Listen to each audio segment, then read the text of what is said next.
You're listening to HBCU in Entertainment, where diversity, equity, and inclusion refine the future of entertainment. I am your host, Stacey Milner, and welcome back to another episode. Today, I want to introduce you to an amazingly talented young woman who is making waves in the music industry, Tierra Gray. Let me read her bio for you. Tierra Gray is the A&R Administration Coordinator for Dej Jam Recordings. She is a proud alumna of Tennessee State University, where she received her bachelor's degree in communications. Tierra's early career began at iHeartMedia, where she was the third African-American female to have her own radio show in Nashville, Tennessee. Today, she joins us to discuss her journey and how we refine the future of the music industry. Hello, Tierra. Welcome to today's show. Thank you for having me. I'm so excited to be here. I'm so excited to have you. Thank you so much for joining us. Well, I'm ready. If you're ready, we're going to get right into some questions. Yeah, sounds good. All right. So this is a fun time for us to, be able to talk a little bit about your journey, your career, and kind of what you've done. And, I just think that, this is a great opportunity for the next generation to kind of hear, what this industry, particularly the music industry, is all about, right? So I'll start with this first question. You went from radio TV personality to A&R at Def Jam. So walk us through your professional journey, right? And how you got to where you are today. Yeah, so I went to Tennessee State University, of course, and my junior year, I had like 3 or 4 chances to do an internship. And 2 of the internships were outside of Nashville, Tennessee. One was, I think 2 of them were in New York, one was in LA. And at the time, I couldn't afford to do those internships because they didn't offer room and board, and you had to like really come out of pocket. So I had to turn those down, and I was so devastated. But then I ended up getting another opportunity at the hip hop radio station in Nashville, at 101 The Beat. And so I interned there for about a year. Yeah, about a year, going into like my senior year. And they offered me a position. And so I started working there. I did promotions. I produced radio shows. I had my own radio show. I helped out with all the events. And I did that for a couple of years. But as I start to like sit back and really think, I was like, wow, I don't know where the future of radio is going, because podcasts had kind of just started popping up. It wasn't that many podcasts at that time. And I just kind of was just thinking about the future of how music was going to be heard. And I just felt like, I don't know if radio fit in that. So I just decided to say, you know what, maybe this is an opportunity for me to take a career change. And so I started researching and looking up different labels and different things. And I said, you know what? I want to go to a bigger market. I want to leave Nashville, Tennessee. And I was like between LA and New York. And I'm like, I want to do a label. And in that journey, it was tough for me. I got rejected over 100 times. Oh, wow. I went through like a really hard interview process with getting ghosted by different jobs and, thinking I had it, getting close, being me and another candidate, and they choosing the other candidate before I got my one yes, which is now I work for Def Jam. So that's pretty much how I got to where I'm at right now. Well, I mean, but that's a journey, right? And that's our story. And I think sometimes people see like this big shiny object and they don't realize that you're going to go through some things. And I think what I heard what you had to say was that, you kind of looked ahead, right? You looked at a forecast and said, I'm not quite sure how this is going to work, right? Created a plan and a strategy, but then also you went through the rejection. Would you say over like 100 like rejections? Yeah. Just like, and that's going to be a part of it, right? You're going to hear no, no, no more than you're going to hear yes.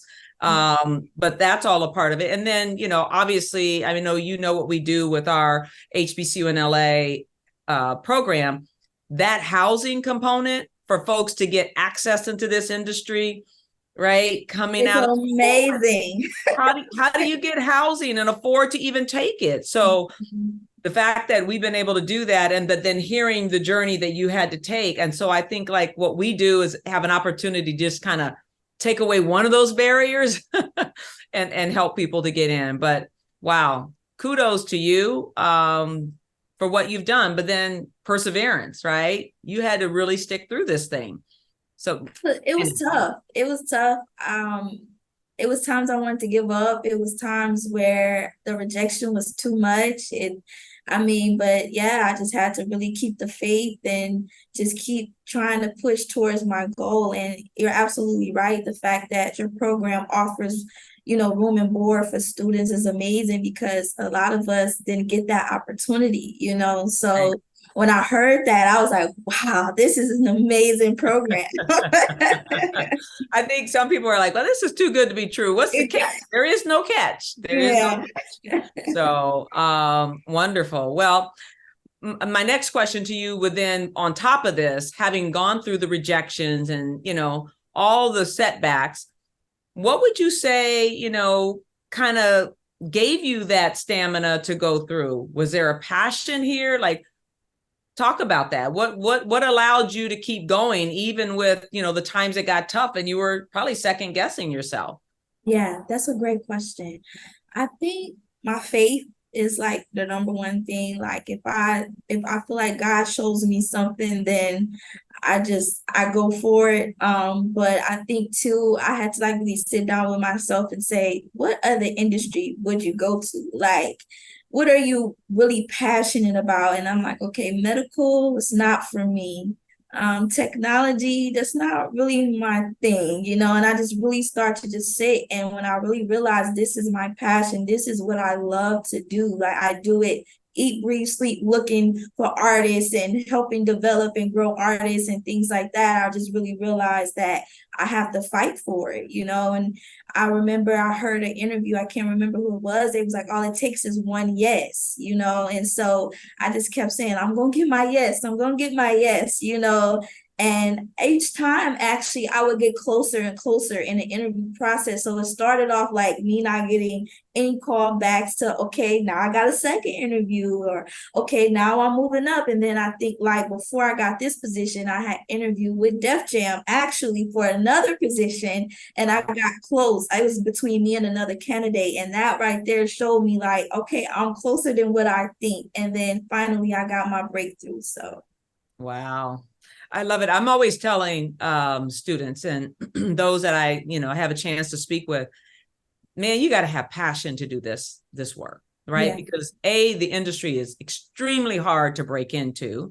But I always say, if this is not something that you were meant to eat, sleep, breathe, and do, then get out and do something else. No, seriously. Yeah. Because the barriers and the obstacles and the challenge is nothing easy about it. If it was easy, everybody would be doing it, right? But I just, yeah. And then, I'm with you on the faith thing, like, what's in me and what's planted in me and the strength that I know that I have to accomplish whatever I want to do. And then I'm willing to roll my sleeve up and do the work. So it sounds like that's what you did as well. Yes. And it's true. You really do have to have that passion and want to fight, because it's not, everybody's story is different, right? But at some point, you're still going to have to fight. Even if you got a connection and get in the door, you still got to fight to stay in the door. So it's like, no matter what, you got to be passionate, because you got to fight. That's it. Be ready for the fight. So my next question to you is, as the third African-American woman to have her own radio show in Nashville, like that's crazy, unheard of, right? Love it though. Congratulations. I'm talking to a history maker. So how important is representation to you? I think it's very important, because I feel like when you see somebody that represents you, it makes you feel good. It makes you feel heard, and I think it can be inspiring to see someone in a position that maybe you want to be in one day, or to have somebody that represents you and have a voice and to speak the things that maybe you want to say. So I think that is very, very important. And, I couldn't believe it. Like, I had to fight for my radio show as well. Like, it was not given to me. I had to like really work hard and get this show. And when I got it, I just couldn't believe it, because I had put so much work in to receive it. I had did so much of doing events and carrying tents and tables and setting up and, doing the dirty work, they would say, before I could actually get a show. And, in a market like Nashville, it was just like, I couldn't believe it. So I'm just really thankful that I was able to do that and got to show people, especially a lot of the HBCU students at TSU, that it is, possible. Possible, right? So students may be listening now, like, wow, like, what do I need to do to have my own radio show? Like, what does that look like? How does one achieve the goal of having their own radio show? Think the times have changed a little bit, but I would say internships is a great way, because you get a chance to get in the door, get to meet people. And then once you get in that door, you really have to work hard. And I think now it'd be dope if you already have a podcast, like kind of to show, hey, this is how I sound on air. This is what I would sound like, So, and if your college has equipment for radio, that would be good to just go in there and practice and do your shows and things like that, and kind of do it what they call an air check. So an air check is pretty much you do a practice show, and it just shows how you would sound on air. So you just keep doing that and keep sending them to the PD, which is the program director. And if you're an intern that I just think that's a great way. And like when I was coming up, it wasn't podcast. So it was like, I literally had to just go in and do my air checks. But now you have access to so much. So it's a lot easier to maybe get yourself heard. Nice. And talk a little bit about the role that you have as an AR. I mean, I think most folks understand what that is, but like, what is that role that you hold? And, because sometimes people can't aspire to something if they don't know it even exists, or even what that role is going to entail. So if you could talk a little bit about that, that would be awesome. Yeah, so A&R is someone who scouts talent and develop talent, and they're responsible for signing the artist to the label, but they'll also help with the process of getting the artist record out. So say, for instance, I know a producer, I know a songwriter, I put them together with the artist and we create a record. So A&Rs are known for making hit records, and, just pretty much you're like the person that brings everybody together to kind of make this record or this single or this album for the artist. But I think people hear that and think it's glamorous, and it's not, because you have to have a network, number one, to be able to provide the artists things that they need, like songwriters and producers and studios and things like that. But two, it's a lot of paperwork on the other side of it all. You know what I'm saying? So it's like people don't know that you have to go through so much to get some of these samples cleared. If an artist samples a song, as the A&R, you're responsible of making sure that sample is cleared so your artist can be able to put out their songs. You also have to maintain their budget. So if an artist is signed and they have a certain budget, you're responsible of like trying to keep up with that budget to make sure that they're not just spending all of their money on travel recording, and that the money is kind of distributed properly. Mm-hmm. So yeah, it's a lot of work. I heard that from an A&R, they told me, they was like, signing an artist is one thing, but breaking the artist is the battle, So that's something that people think like, oh, I signed the artist, but that's just half the battle. You have to break this artist. You have to develop this artist. You have to kind of get this artist to grow. You want it to become a superstar, right? Like, okay, we signed Beyonce, but now we have to break Beyonce to be this big star. So.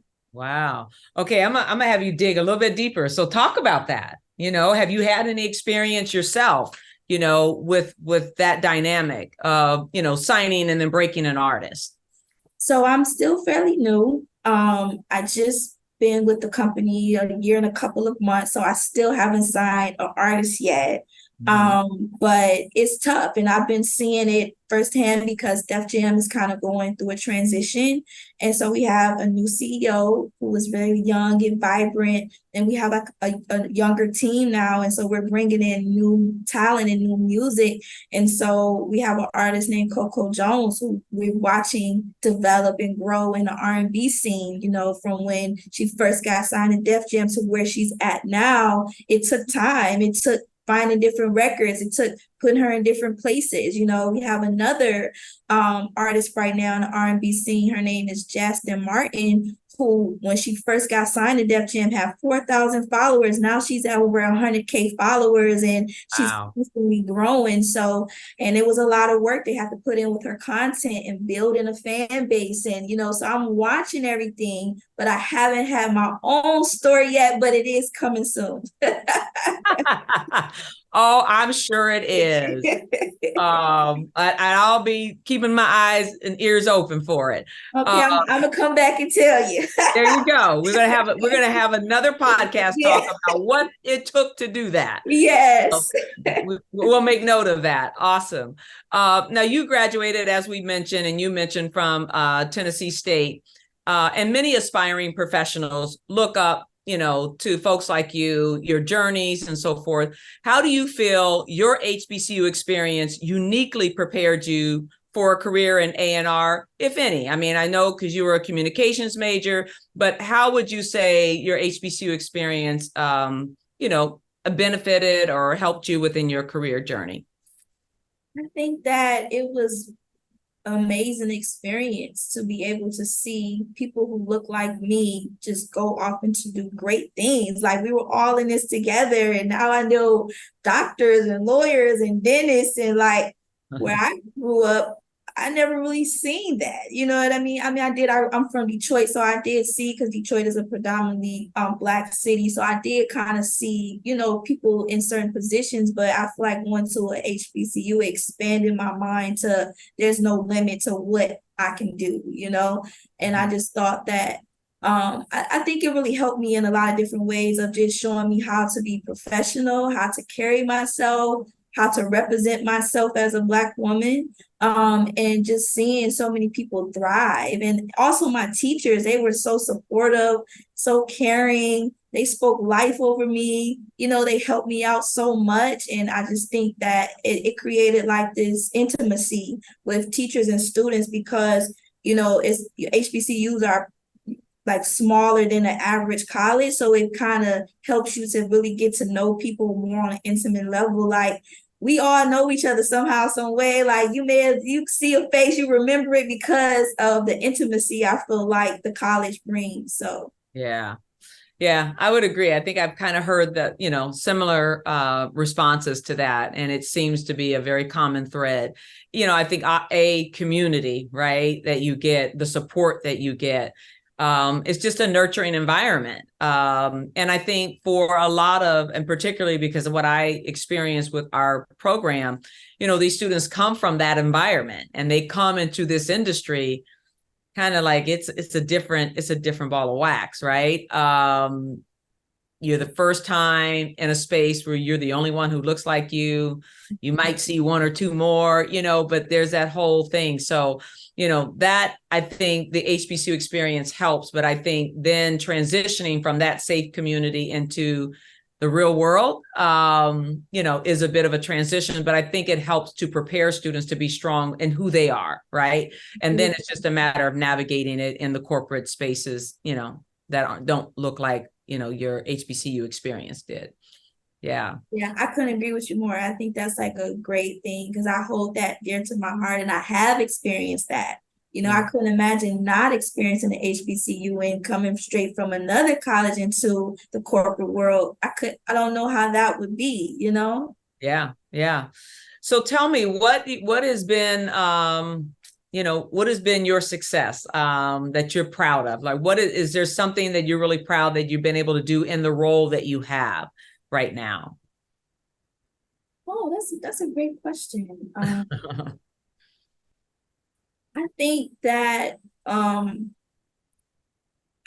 been able to, so I'm in the A&R department, but I'm also the administrative side of A&R, so I do a lot of the business. And it feels so good to hear people say, Tier, you really helped me out, like, because I help people get paid.